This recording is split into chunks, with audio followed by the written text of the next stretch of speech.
La retraite était censée être la récompense ultime après 31 ans à pointer chaque matin, à gérer des collègues ingrats et à survivre aux intrigues de bureaux assez tranchantes pour faire couler le sang. À la fin de tout cela, j'ai enfin obtenu mon prix, une maison au bord du lac d'Annecy, 4 pièces. Une terrasse en bois faisant le tour de la demeure et un silence plus profond que tout ce que j'avais connu en 3 décennies. Béatrice et moi avions économisé pour ce projet bien plus longtemps que certains de nos voisins n'étaient au monde. Nous y sommes allés un samedi matin d'octobre, nous sommes tenus ensemble sur cette terrasse et nous avons regardé la brume se lever sur l'eau. Elle m'a serré la main. Je n'ai rien dit. Il n'y avait rien à ajouter. Pendant 8 mois, ce fut la perfection. Je ne le savais pas encore, mais cette paix était sur le point d'être utilisée comme une arme contre moi. Bienvenue dans la douce vengeance de papa. Prenez de quoi grignoter. Installez-vous confortablement et n'oubliez pas, chaque méchant dans ses histoires pensait être la personne la plus intelligente de la pièce. Il ne l'était pas. Abonnez-vous pour ne jamais manquer une histoire. Notre fille Léa s'était mariée avec Julien 2 ans auparavant. Pour être honnête, j'avais des réserves, mais pas le genre qu'on exprime lors d'un mariage car je ne suis pas homme à mettre le feu à ma propre maison. Mais Julien avait un talent particulier que j'avais repéré très tôt. Il disait des choses sur un ton qui les faisait passer pour des faits établis alors qu'il s'agissait en réalité de demandes, comme s'il n'existait aucune version de la réalité où l'on pourrait dire non. Béatrice appelait cela de l'assurance. Moi, je l'appelais par un mot, commençant par une autre lettre. Il vivait à 40 minutes de chez nous, dans une banlieue qui ressemblait à toutes les autres banlieues françaises, des pavillons beiges, des clôtures beiges, et des gens beiges avec des rêves mornes. Julien travaillait dans l'immobilier d'entreprise. Léa était professeure des écoles en CE1. Ils avaient un enfant, notre petit-fils Hugo, qui avait 4 ans et qui était la seule chose véritablement parfaite dans cette histoire. Le dernier vendredi de juin, ils sont venus dîner. J'ai fait un barbecue. Béatrice avait préparé sa salade de pommes de terre, la bonne, celle avec de la moutarde. À l'ancienne, pas la version triste à la mayonnaise qu'elle fait quand elle est fatiguée. Nous avons mangé sur la terrasse. Hugo chassait les lucioles. C'était agréable. C'était le genre de moment paisible qui vous fait baisser votre garde. C'est alors que Julien a posé sa bière et a dit, « Alors, André, on voulait te parler de quelque chose. » Je n'ai jamais aimé une seule phrase de ma vie commençant de cette façon. « Je t'écoute », ai-je répondu. Il s'est penché en avant, les coudes sur la table comme s'il s'apprêtait à présenter un projet commercial, ce que j'allais comprendre plus tard être exactement le cas. Mes parents, Gérard et Chantal, tu sais, ils traversent une période difficile. Je le savais. Gérard avait pris une retraite anticipée à cause d'un dos en compote. Et Chantal, pour rester diplomate, avait une personnalité qui faisait paraître chaque pièce plus petite qu'elle ne l'était. Ils vivaient dans un petit appartement en périphérie de Lyon depuis la vente de leur maison 2 ans plus tôt. Julien avait mentionné en passant qu'il n'y était pas heureux. J'avais classé cela dans la catégorie « pas mon problème ». Quel genre de difficulté ? A demandé Béatrice. Financière surtout. Et le dos de mon père s'est aggravé.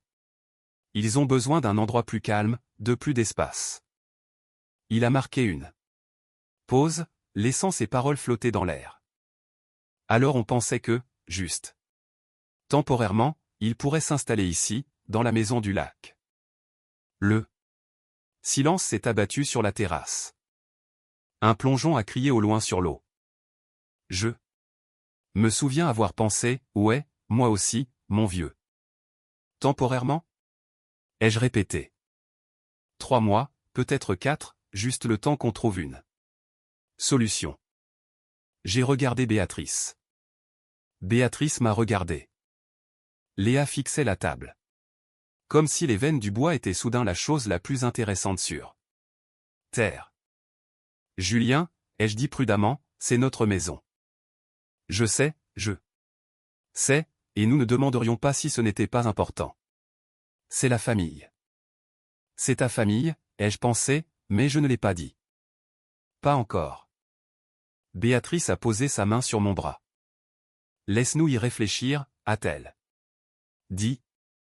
Julien a souri, et j'ai immédiatement noté qu'il avait souri avant même que Béatrice n'ait fini sa phrase, comme si la réponse était déjà actée, comme si le « laisse-nous réfléchir » n'était qu'une formalité avant le « oui » inévitable. Je n'ai rien dit ce soir-là, mais j'ai commencé à cogiter. La semaine suivante fut ce que j'appelais en privé, la campagne électorale. Julien envoyait des SMS. Léa appelait. Chantal, qui ne m'avait jamais appelé une seule fois en 2 ans, a laissé un message vocal de 8 minutes incluant la phrase « Nous avons juste besoin que quelqu'un croie en nous en ce moment, pas moins de 3 fois. » Gérard a envoyé un mot écrit à la main, ce qui m'a impressionné jusqu'à ce que je réalise que Chantal le lui avait presque certainement dicté. Béatrice a commencé à céder. Je l'ai vue flancher en temps réel. C'est une femme de cœur. Ma femme. Trop bonne, parfois. Elle a commencé à dire des choses comme « ce n'est que temporaire, ils sont en galère, et Hugo adorerait avoir ses grands-parents à proximité. » J'écoutais. J'acquiesçais. Je ne m'engageais pas. Puis Julien est passé un après-midi, seul, sans Léa. Il s'est assis en face de moi à la table de la cuisine avec cette même posture de conseil. D'administration. Je sens une certaine hésitation de ton côté, a-t-il dit. Quel flair, ai-je répondu. Il n'a pas scié. Je comprends. C'est ton espace. Mais honnêtement, André, à quoi te sert la 4e chambre? C'est un débarras. Je l'ai regardé longuement. Julien, la 4e chambre est une chambre d'amis pour les invités que nous invitons. C'est ça. Et mes parents ne sont pas des invités que j'ai conviés. Il a remué sur sa chaise. J'imaginais que la famille n'avait pas besoin d'invitation formelle. La famille, ai-je dit, est un mot que les gens utilisent quand ils veulent quelque chose sans le demander correctement. Il m'a fixé. Je l'ai fixé en retour. C'était la première fois que je lui parlais franchement, et je voyais qu'il ne savait pas trop quoi en faire. Puis il a dit, et je veux que vous compreniez que c'est une citation directe, écoute, je ne voulais pas dire ça. Mais Léa est vraiment stressée par cette situation. Et quand Léa est stressée, cela affecte notre mariage. Et quand notre mariage est affecté, cela affecte Hugo. J'ai entendu ça. J'ai entendu chaque sous-entendu. Il venait de brandir le mariage de ma fille et la stabilité de mon petit-fils au-dessus de ma tête. Comme un bâton de chef d'orchestre. J'ai souri. Laisse-moi en parler à Béatrice, ai-je dit. Il est parti satisfait. Je me suis tenu à la fenêtre, regardant sa voiture disparaître au tournant, et j'ai pris une décision que je n'ai pas regretté une seule seconde depuis. J'ai dit oui, mais pas avant d'avoir passé un coup de fil. Mon amie Cécile, avec qui j'avais travaillé pendant 12 ans et qui était, avant sa retraite, la femme la plus redoutable que je connaisse, s'était lancée dans le conseil en sécurité domestique. Je l'ai appelée le soir même. J'ai besoin de caméras, ai-je dit. Des bonnes, le genre qui filme tout, à l'intérieur comme à l'extérieur. Et j'ai besoin qu'elle soit installée avant l'arrivée des invités, discrètement. Il y a eu un silence. Puis Cécile a demandé, André, qu'est-ce que tu manigances? Je ne manigance rien, ai-je répondu. Je documente. Elle a ri. Ce n'était pas un petit rire. Cécile est venue 3 jours plus tard avec un collègue. Ils ont installé 6 caméras au total, une à l'entrée, une dans la pièce à vivre principale, une dans la cuisine, une couvrant la terrasse arrière, une au pied de l'escalier et une couvrant l'allée. Le tout connecté à une application sur mon téléphone et à un serveur cloud. Toutes activées par le mouvement, toutes. Avec le son. Légal dans notre pays puisque c'est chez moi. J'ai configuré les alertes. Puis Béatrice et moi avons déplacé nos documents importants, nos objets personnels et tout ce qui était irremplaçable dans une pièce fermée à clé, attenante à la chambre principale, celle que nous utilisions comme bureau. Tu es mélodramatique, a dit Béatrice en me regardant emballer un carton. Probablement, ai-je répondu. Je ne lui ai pas parlé des caméras. Pas encore. Non pas parce que je lui cachais quelque chose, je ne le fais jamais, mais parce que je savais que si elle était au courant, elle agirait différemment, et j'avais besoin que tout le monde se comporte naturellement. Je ne le savais pas. Alors, mais ces caméras allaient nous sauver. Gérard et Chantal sont arrivés un jeudi. Chantal est entrée et a immédiatement dit « Oh, c'est charmant ». La façon dont elle a dit « charmant » donnait l'impression que c'était un synonyme poli pour quelque chose de bien plus petit que ce qu'elle espérait. Elle touchait tout en marchant, les rideaux, les plans de travail, les cadres murs, comme si elle faisait une expertise. Gérard était plus effacé. Son dos était réellement en mauvais état. Il se déplaçait avec précaution et j'éprouvais une petite sympathie réticente pour lui. Il m'a remercié de les accueillir. Sa poignée de main était ferme. Je pouvais m'entendre avec Gérard. Chantal était le problème. En 48 heures, elle avait réorganisé les meubles du salon. Je suis descendu le samedi matin et le canapé était contre un autre mur, et le fauteuil que j'avais depuis 2019, mon bon fauteuil de lecture, celui qu'il m'avait fallu 6 mois pour roder, était poussé dans un coin selon un angle de 90 degrés qui le faisait face à un mur. Chantal, ai-je dit avec une patience exceptionnelle, avez-vous déplacé les meubles? Oui. A-t-elle répondu joyeusement. La circulation n'était pas bonne.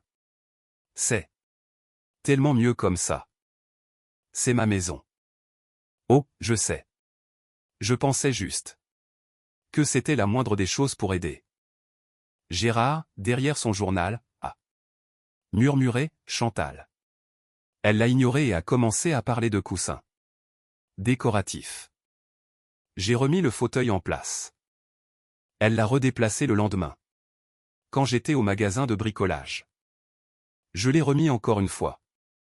Nous avons fait cela 3 fois avant que je décide qu'il valait mieux économiser mon énergie. Les caméras, pendant ce temps, enregistraient tout. C'est à la 2e semaine que la première véritable alerte a retenti. J'étais assis sur la terrasse avec mon café à 6h15 du matin, mon heure sacrée, quand mon téléphone a vibré. Alerte de mouvement. Caméra de la cuisine. J'ai ouvert l'application. Chantal était au téléphone, debout devant mon comptoir de cuisine, parlant d'une voix basse, celle que les gens utilisent quand ils pensent que personne n'écoute. J'ai monté le volume. Je te dis qu'il y a tellement de place ici. La 4e chambre est vide maintenant qu'on y est. Mais André a toute cette pièce fermée à côté de leur chambre qui, j'en suis sûr, contient. J'ai écouté.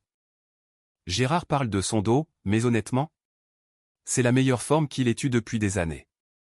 Si on joue bien le coup, Julien, je pense qu'on pourrait pérenniser la situation. Il est à la retraite. Lui et Béatrice voyagent. La moitié du temps, la maison serait pratiquement à nous. J'ai posé le téléphone. Je suis resté immobile. Un héron s'est posé au bord du ponton. Il est resté là, absolument sans bouger, fixant l'eau avec la patience d'un prédateur qui a décidé d'attendre. Pérenniser. Jouer. Bien le coup. Je suis retourné à l'intérieur et je me suis fait une 2e tasse de café. Je n'ai pas dit un mot à Chantal. J'ai souri quand elle m'a dit Bonjour. J'ai demandé si Gérard avait besoin de quoi que ce soit pour son dos. J'étais si aimable que cela aurait dû la terrifier. J'ai envoyé un SMS à Cécile. Tu vas vouloir entendre ce que je collecte. Elle a répondu, sauvegarde. Tout.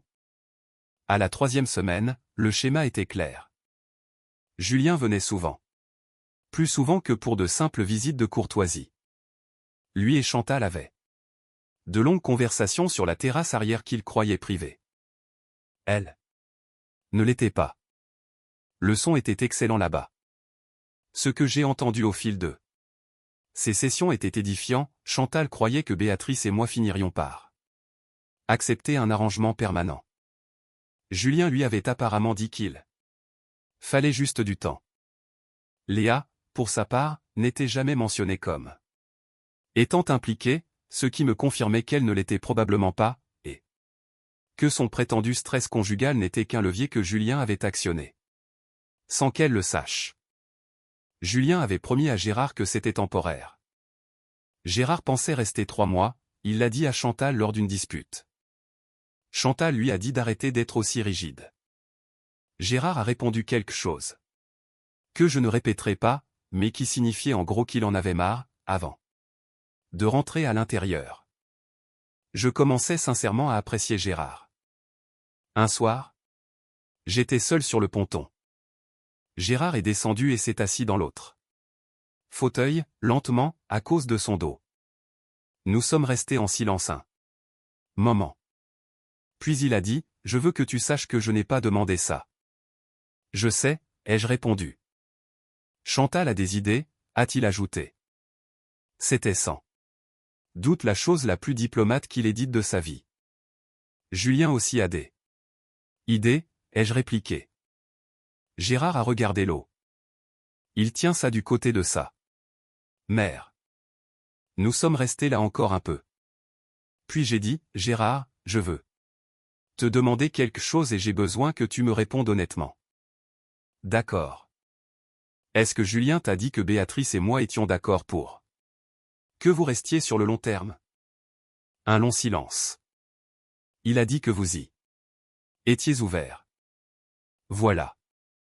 Nous ne l'étions pas.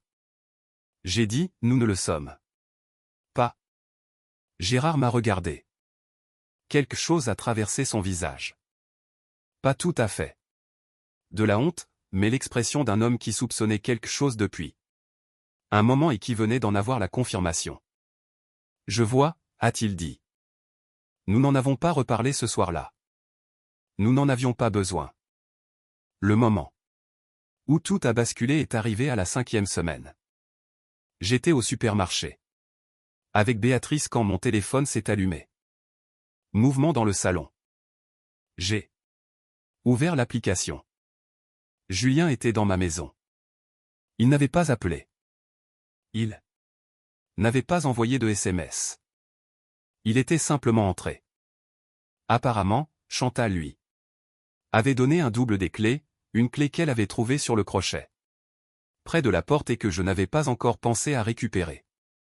Et il marchait dans le salon avec un mètre ruban. Un mètre ruban. Chantal parlait pendant qu'il mesurait. Le mur ici saute.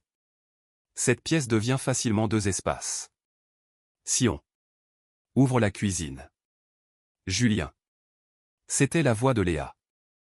J'ai ressenti un froid soulagement suivi immédiatement de la nausée en réalisant que ma fille était là, dans ma maison, sans invitation, pendant qu'il planifiait une rénovation. Je ne pense pas que ce soit correct. Ils ne sont pas là. Ça n'a pas d'importance, Léa. C'est pour la famille. J'ai regardé mon gendre mesurer le mur de mon salon avec un mètre ruban pendant que sa mère expliquait. Quel mur n'était pas porteur? Béatrice était à côté de moi au rayon fruits et légumes. Elle ne savait pas ce que je regardais. Elle tenait un sac de pommes. Tout va bien, a-t-elle demandé. Pas du tout, ai-je dit. On rentre? J'aimerais vous dire que je suis rentré et que j'ai explosé de colère. Ce serait la version satisfaisante, l'explosion de justice, le moment où André Peterson tape du poing sur la table et hurle. Mais ce n'est pas ce qui s'est passé. Ce qui s'est passé, c'est que je me suis garé dans l'allée, j'ai vu la voiture de Julien, et j'ai senti quelque chose se calmer dans ma poitrine. Pas de la rage, mais quelque chose de plus froid et de bien plus dangereux, quelque chose qui s'était construit pendant 5 semaines et qui venait de s'achever. Je suis entré. Léa a vu mon visage et a pâli. Papa. Salut Julien, ai-je dit calmement. Il s'est retourné, le maître ruban encore à la main.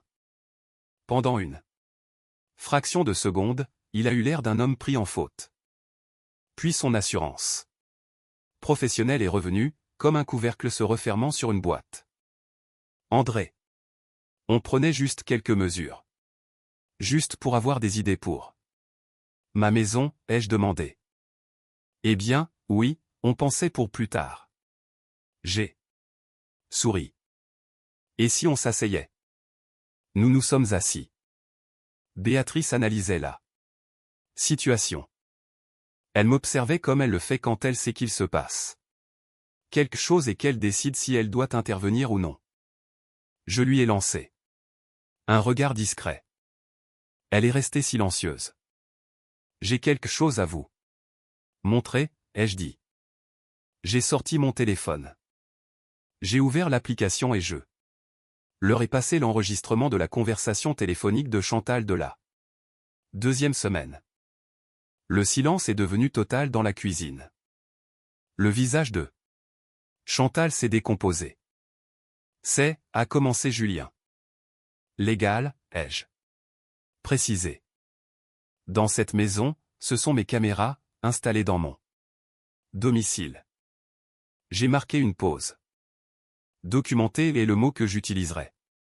Tu nous as enregistrés, s'est indignée Chantal. J'ai documenté ce qui se passait chez moi, ce que j'ai commencé à faire après qu'on m'ait dit que ma famille avait besoin de 3 ou 4 mois, avant de vous surprendre en train de dire à votre fils que le plan était de rester à long terme. Léa a regardé Julien. L'expression sur son visage n'était pas une expression que j'avais déjà vue. C'était celle de quelqu'un qui fait un calcul rapide et qui n'aime pas le résultat. Julien, a-t-elle dit doucement. Léa, écoute. Est-ce que tu leur as dit que c'était temporaire? Le plan a évolué. Est-ce que tu m'as dit qu'il devait venir parce que sinon notre mariage en souffrirait? La mâchoire de Julien s'est contractée. Tu t'es servi de moi, a dit Léa. Ce n'était pas fort. C'était pire que fort. Puis je leur ai dit le reste. Je leur ai parlé de la scène du maître ruban. J'ai passé cet enregistrement aussi. Je leur ai parlé de la clé que Chantal avait prise sur mon crochet sans permission pour la donner à son fils. J'ai répété ce que Gérard m'avait dit sur le ponton, que Julien avait prétendu que nous étions ouverts à un séjour permanent avant même que nous ayons accepté quoi que ce soit. Je n'ai pas élevé la voix une seule fois. J'ai regardé Julien essayer de reprendre le contrôle. Je l'ai regardé pivoter, tenter de minimiser, d'adoucir les angles. Il était doué. Je lui accorde ça. Mais il n'y a aucune pirouette qui fonctionne quand l'autre personne a les enregistrements audio. À un moment, Chantal a dit, je trouve que tu es très froid, André. J'ai trouvé que vous étiez très culotté de vous asseoir dans ma cuisine pour parler de ma maison comme d'un bien immobilier. Lors d'un appel que vous pensiez privé. Alors on va faire attention aux mots. Froid. Gérard était entré à un moment donné et se tenait dans l'encadrement de la porte. Il m'a regardé et a fait un infime signe de tête. Ce n'était pas tout à fait un accord, c'était un aveu de respect. Puis j'ai dit ce que je préparais depuis 5 semaines, vous avez 2 semaines pour trouver une autre solution. Julien a rétorqué, tu ne peux pas être sérieux. Je n'ai jamais été aussi sérieux pour quoi que ce soit qui n'implique pas un notaire. Léa, ne laisse pas faire ça. Léa a répondu, c'est la famille. Chantal a renchéri, oui. Je suis d'accord, ai-je dit. Et la famille ne s'installe pas chez les gens sans invitation, ne planifie pas des rénovations. Non autorisé et ne ment pas sur les termes d'un accord. Ce n'est pas la famille, Chantal. C'est une tentative de prise de contrôle. Les 2 semaines suivantes n'ont pas été calmes. Julien a tenté 3 approches différentes. Implorer Léa, implorer Béatrice, et ce que je ne peux décrire que comme une tentative de culpabilisation massive. Un argumentaire soigneusement construit, selon lequel mon refus d'héberger ses parents de façon permanente était un rejet de leur unité familiale, de leur mariage, de leur enfant et peut-être même de la civilisation occidentale. Béatrice, à ce stade, avait visionné les enregistrements elle-même. Tous, y compris les conversations sur la terrasse où Chantal expliquait à Julien que Béatrice était la plus malléable et qu'en travaillant au corps, elle finirait par céder. Béatrice est beaucoup de choses. Mais malléable n'en fait pas partie. Sors de ma cuisine, a-t-elle dit à Chantal le 10e jour, d'un ton que je n'avais jamais entendu en 34 ans de mariage et que j'espère ne jamais voir diriger contre moi. Chantal est sortie de la cuisine. Léa est venue me voir seule le 12e jour. Nous sommes assis sur le ponton. Je ne savais pas, a-t-elle dit à propos du projet à long terme. Je veux que tu le saches. Je le sais, ai-je répondu. Je suis en colère contre lui. Ça, c'est entre toi et Julien. Tu es en colère contre moi. J'ai regardé ma fille. J'ai pensé à elle à 4 en chassant les lucioles. J'ai pensé à elle à 17 ans me demandant de lui apprendre à conduire. J'ai repensé à son regard quand elle avait dit « Tu t'es servi de moi » à son mari. Non, ai-je dit. Pas contre toi. Elle a posé sa tête sur mon épaule. Nous sommes restés là un moment. Papa, a-t-elle dit. Doucement, je pense que je vais devoir avoir de sérieuses discussions.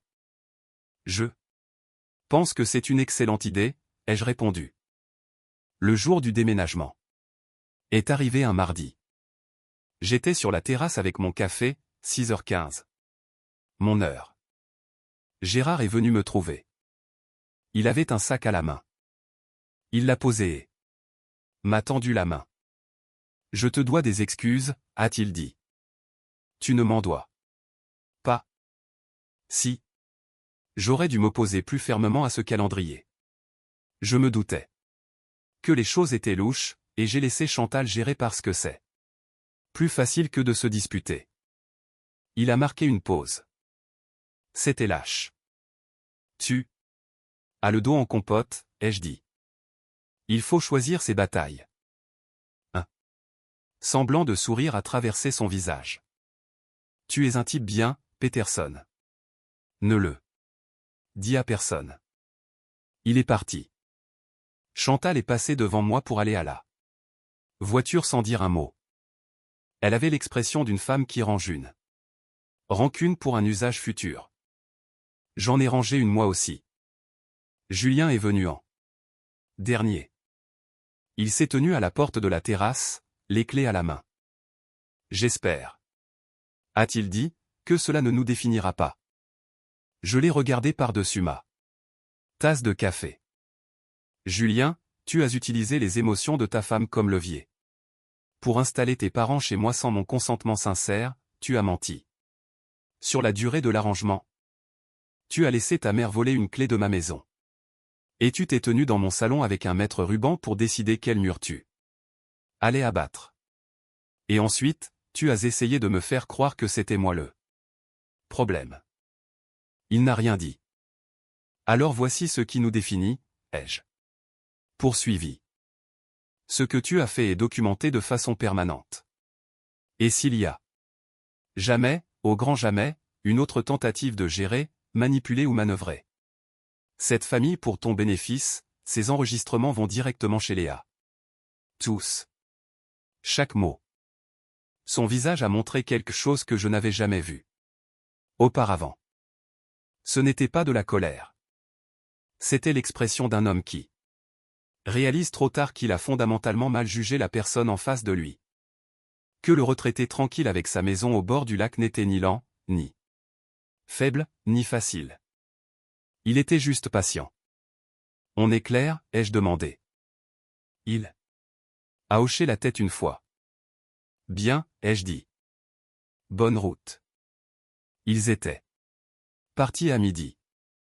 Béatrice est venue s'asseoir à côté de moi. Elle a apporté le bon café, celui d'Éthiopie qu'elle garde pour les grands jours. Elle a versé 2 tasses. Nous avons regardé l'eau. La brume s'était levée. Le héron était de retour sur le ponton, immobile, en attente. Tu sais, a dit Béatrice, quand tu as dit que tu avais besoin de caméras, j'ai cru que tu devenais paranoïaque. Je sais.